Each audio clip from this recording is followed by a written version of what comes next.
Hello and welcome back to my channel. My name is Tiffany and today we are going to be picking up where we left off in October with my last eyeshadows of shame spin featuring my oh my goodness, Kaleidoscope Dream palette by Urban Decay and Kristen Leanne. Now, normally this project is usually I try to do it within a month, but as most of you know, I had a little bit of a forced break that I had to take for a few months there, and this project and everything else just went right out the window. So we're going to go ahead and pick this back up. I'm excited to spin for a new palette and show you the looks that I created with this and give you my thoughts. Before we begin, I wanted to, if you're new here, let you know a little bit about my Eyeshadows of Shame project. It is not an actual shaming project. It's not meant to be shameful in any way. It's kind of a playful dig at myself and the stack of eyeshadow palettes that I have that I've either never used or only used just a few times. It's a way for me to really further explore my collection and really get into those things that I have not yet used for whatever reason.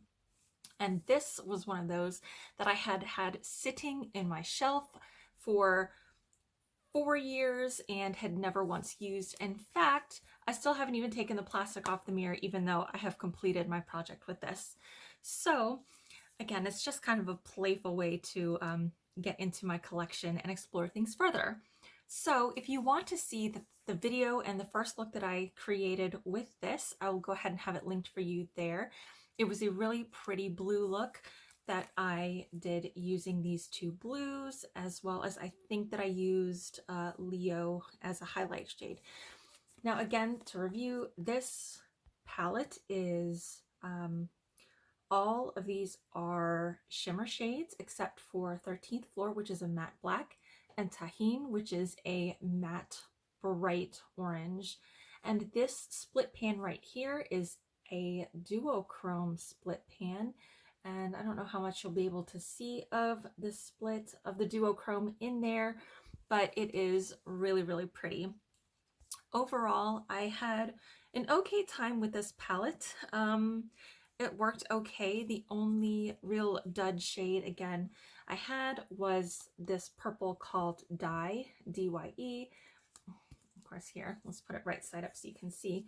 This one right here, which was kind of a lackluster purple, and I think it's just because it was dried out after having sat for so long. But other than that, all of the other shades in this palette were beautiful. Again, if you're familiar with my makeup style, you know that I don't wear gold a whole lot. So that one was just kind of a, I don't think I actually used that one at all. Yeah, I didn't use that one at all in this project. I don't wear gold. So let's go ahead and let me show you the ones that I did use and the looks that I created. I've got room over here. So again, I'll have this first look. I'll just pop it up right here, but I'll have the link to my other video, my last video up there above that, and you can get the tutorial on how I created that look. The first look that I did on its own, I really, really wanted to play with this shade Spitfire.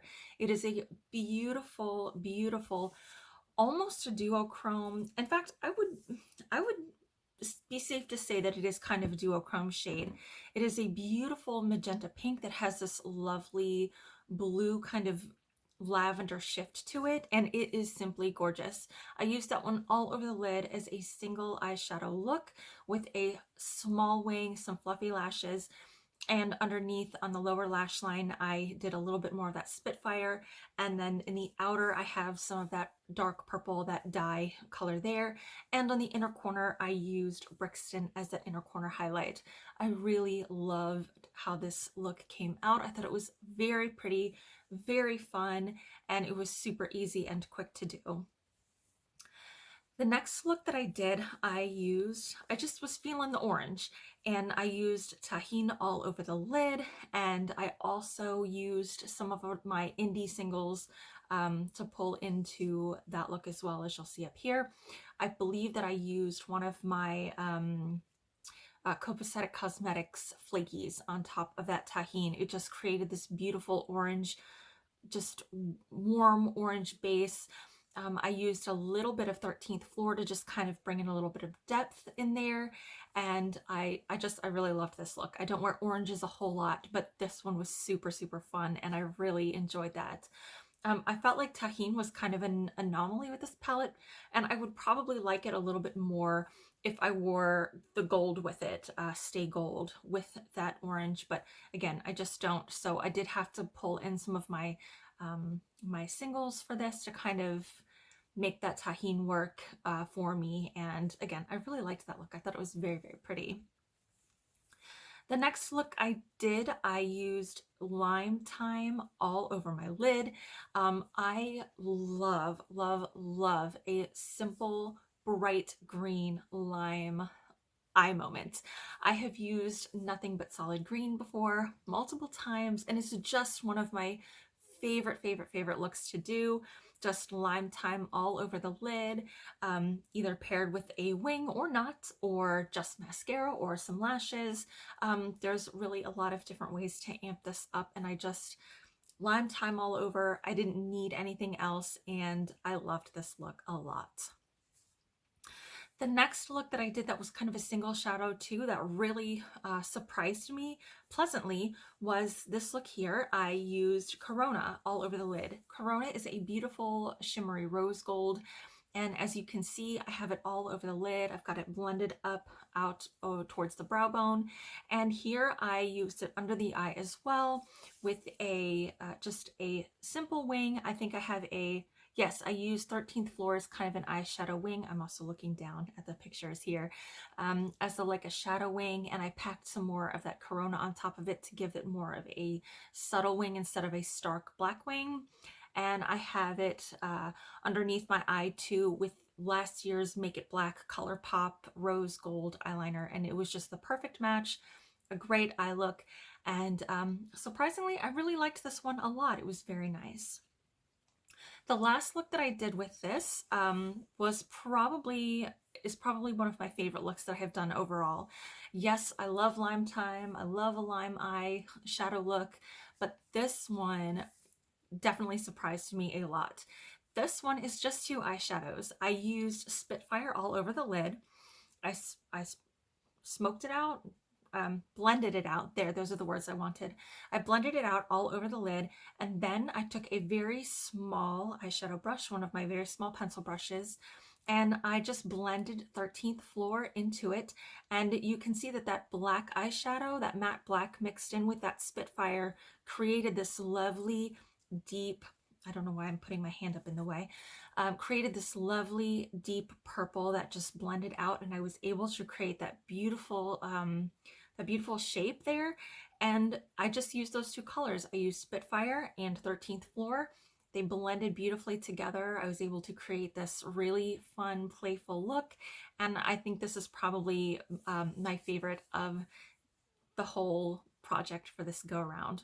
So those were the looks I created. Again, some of these shadows are some of my favorites in my collection. I love Spitfire. I don't think I have anything else like it anywhere in my collection. And Lime Time is the brightest green that I own. I did compare it, and I'll show you up here. I think I still have the picture.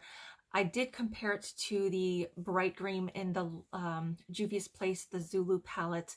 They're just slightly different. You can see on the eye though, they blend out very, very similar. So if you're doing a single eyeshadow look using one of these two greens, both of them are just lovely. I have used both of them the same way before. So my thoughts on this palette.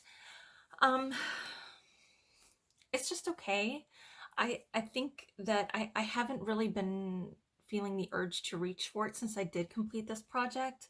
The duochrome split pan is okay. I mean, it's nothing that I didn't find this palette overall to be as inspiring as I thought it would be when I bought it. I mean, it's beautiful, it's bright, it's playful.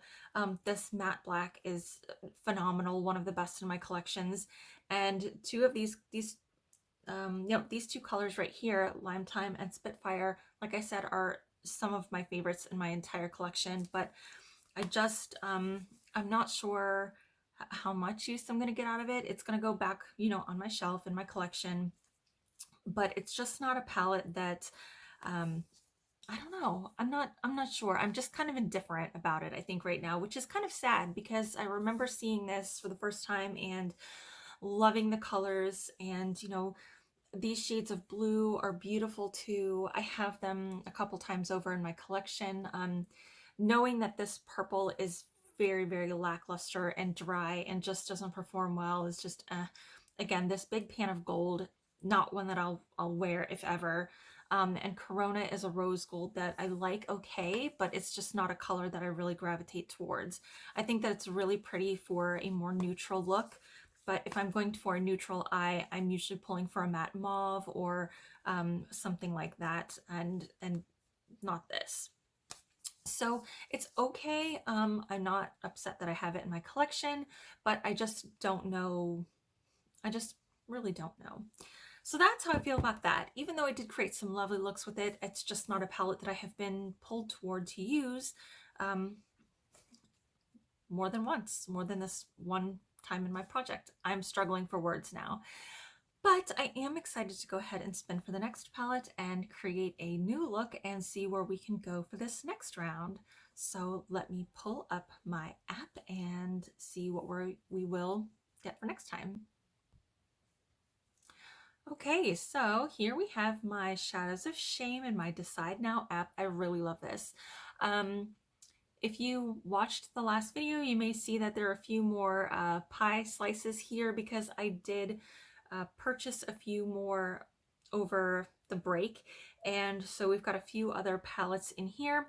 I also added a couple from my inventory when I was doing my count that I hadn't really used much in the last year and a half or so. So I put those on here too. So let's go ahead and give it a spin.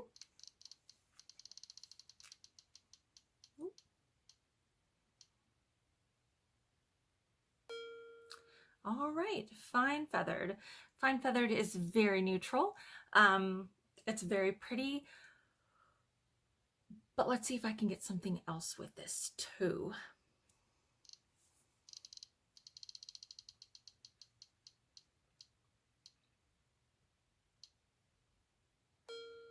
Snow White. Okay. Snow White and Fine Feathered. Let me grab those palettes. All right, I have grabbed my Fine Feathered and my Snow White palettes, and I think, okay, normally I only spin for one palette. However, this palette here, Fine Feathered, does have a bit of use out of it. This palette would be one of the palettes that I would consider one of my personal neutral palettes. But I think that because it is so monochromatic almost, I feel like I could pair this with something else. And honestly, when I spun for the Snow White palette, I was a little bit nervous. So this is the Snow White, what is this one? Keep Singing Shadow palette by Besame Cosmetics. And the inside is really shiny. It's a very shiny plastic interior. The mirror has a little bit of artwork on it. It's got these birds, and it says, with a smile and a song, and it's really pretty, and I'm trying not to flash you there. But it is a really pretty 8-pan palette. And I think paired with these two, I think that these are going to create some really pretty looks. Yeah, it's, again, 17 eyeshadows. I think that gives me a greater range of flexibility, as well as being able to use a couple of different things. It's my project, my rules. We're going to put this little twist in it this time and see what I can come up with. So I think that this red shade Apple here will be really pretty with some of these other warmer pinks in here. And I think this blue is going to look really pretty with some of these shades too. Yeah, I'm really excited to use this. Let me grab some brushes and prime my eyes and grab a lip product, and we'll create a look. Okay, you know what? I kind of want to start with this bright yellow. Let's just go in with it. This is Destiny. And I normally start on the outer edge with my shadows, but I want to start on the inside here. let's shake things up just a little bit since that's what I seem to be doing anyway. And again, it's very buttery. There's a lot of kick up with this, and ooh, that looks almost highlighter yellow there. That's not exactly what it looks like in person. It looks more of a butter yellow. It's just, I think these lights are making it look a little more intense than it is. And it's very pretty. It's blending okay, but as you can kind of see, it just, oh, it looks really crepey. So, but we're gonna try this anyway. We're trying it. And I'm gonna go in here, and I think what I want to do is do something a little smoky with the yellow and the green, and we'll try some of that gray, and let's just see what we end up with here. So it's going on easily, mostly evenly. I think I might want to change mirrors so that I can see a little bit better. But I mean, it's not bad, but I might not like yellow very much. I don't know. All right, I'm going to use the same brush. This is just a Givenchy brush, a cheap Amazon brush that I love. And again, this stuff picks up a lot of product. It's very powdery. And I'm going to work this on the outside here and see what we can do. Okay, so it's blending a little bit with that. We'll do something a little bit grungy, I guess, today. That's fine. That's fine. We'll just see where the makeup spirit leads us. And it's blending okay. I mean, there's not a ton of coverage. It feels a little more sheer than what I'm used to as far as pigmentation goes. And again, this is the only Besame eyeshadow product I have and I have ever purchased. So I'm not sure if this is consistent with Besame's formula. I'm not sure if this is consistent with Besame's formula or if it's just the age of this palette, since I have had it kicking around for a couple of years now. So I'm just trying to go into this with an open mind and going to try to use these to the best of my ability. I know that I had used this a couple of times in the past when I first got it. I know I have used it, at least swatched it. And again, everything feels very smooth to the touch. It's very blendable. There is a lot of kick up in the pan, which is just, some formulas are like that. It doesn't bother me at all. So yeah, I mean, that's not bad. It's a very neat grungy yellow look, a little tiny bit of shimmer over there. I'm just gonna blend this out. This is where we are with the blending. I'm not sure I'm going to get any better than that coverage right there. I think I might try this with a white eye primer next time with some of these more pastel shades. Well, there's only one. So I don't know. But I am going to go in with the Huntsman, which is this shimmery slate gray down here. I'm going to move this over to the outer corner a little bit with just a smaller brush. And again, this picks up a lot of product. Just going to fill in what looks a little bit patchy over here. And that's not bad. That's blending very well with Forest without being overpowering. It's giving me that depth that I want without being overpowering there. And it is blending really well with Forest. Hopefully it shows up as good on camera as it is in the mirror, because that's a really good blend. That is a really nice smooth blend. Just pick up a little bit of Forest and go over that. That's very nice. Yeah, just that little touch of depth without being too intense. Okay, I am going to grab my eyeliner and then we'll finish with the lower lash line.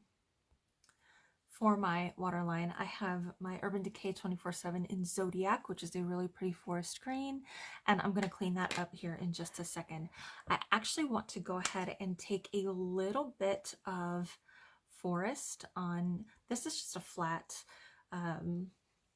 liner brush, and I'm just gonna smudge a little bit there because I'm going to add another color underneath there. I think I want to add just, I've been using a lot of blue in some of my video looks, so let's grab something a little bit different. I'm gonna go with something just a little different. But yeah, that smokes out really prettily. Very nice. It's just the perfect color match with that Zodiac. Okay, I'm going to take my pencil brush and I'm going to use White as Snow for that inner corner. It's just a pretty matte white underneath. And I do want to use a color from this Fine Feather, since technically that is the one that I spun for first, but I actually just decided to reach for Snow White because this is the one that I have not used in the longest time. So I kind of wanted to reacquaint myself with it. And that's not bad. That's all right. Let's pull in something else. All right, let's just get a little smokier. I'm going to take that shade Witch, just a tiniest bit on this pencil brush, and just going to continue to go with it. And then I'm going to show you how I do my cleanup. Since I do my face first, which I have to actually go ahead and finish here in just a second. All right, it's just the tiniest bit of black under there to kind of smudge it out. Now I have that shade Fairest, which I said was going to be more of my skin tone. So what I'm going to do is I have another small brush, and I'm just going to dip into Fairest, and then I'm just going to match up this side's a little bit pointy, so let's point this side too a little bit, and then soften that. See, this just kind of disappears into my skin, so yeah, that's where we are. And I just use it as cleanup, and then over here I'll use it to soften just a tiny bit. I mean, there's a little bit of sheen to it, but not a whole lot. It definitely is, it disappears on me, so we'll just kind of have to see. And I'll use some little bit in here to kind of clean up and smudge out here, and then clean up and smudge out over here. Yeah, it just it melts into my skin. Okay, you know what? I did not use anything from Fine Feathered because this is very cool and this look is very warm. So I do have a couple of looks already with this, but by the end of this project, I do have some plans to pair these together. Let me go ahead and finish my makeup look and we'll wrap up. Here is the finished look. Super simple, just added some more lip gloss. I put on my mascara, and yeah, that's it. Overall, I like the idea of this look, this grungy forest green with that nice smoky gray, just a hint of that black, and that bright buttery yellow with a white matte inner corner. I think it looks really pretty. I'm just not really sure about the formula. I'm not sure how I feel about the texture. The blendability was just beautiful, but again, maybe I need a different base for it. So I'm gonna try playing with it a little bit more with my Snow White palette. Again, I have some really great fun ideas for using some of these purpley pinks with the blue, as well as trying to see what I can whip up with that glittery black shadow too. The formula overall seems to be okay. I already know that this is a great palette. I used this a few times last year. I'm not sure why it was in my Eyeshadows of Shame wheel, but it's there. I spun it. We're going to use it. I know I'm going to make some really pretty looks with this palette on its own and this palette, and I don't know, I might scrap this whole idea and just stick with the one palette. I'm not sure. We'll see how I feel about it after I've watched the playback. So anyway, thank you so much for being here with me today. I really, truly appreciate you spending your valuable time with me. And Let me know in the comments down below if you have any ideas for me or if there's anything you'd like to see. If you'd like a sneak peek before we wrap this project up, you can always follow me over on Instagram at tiffany.hamlin. I post daily content there. Currently, I am working this year on my 300 days of makeup, and you'll get to see sneak peeks of project pans with my organic project pan, as well as see which looks that I create with this Eyeshadows of Shame project. So thank you again so very much. I hope you have a lovely day or night wherever you are, and until next time, take care.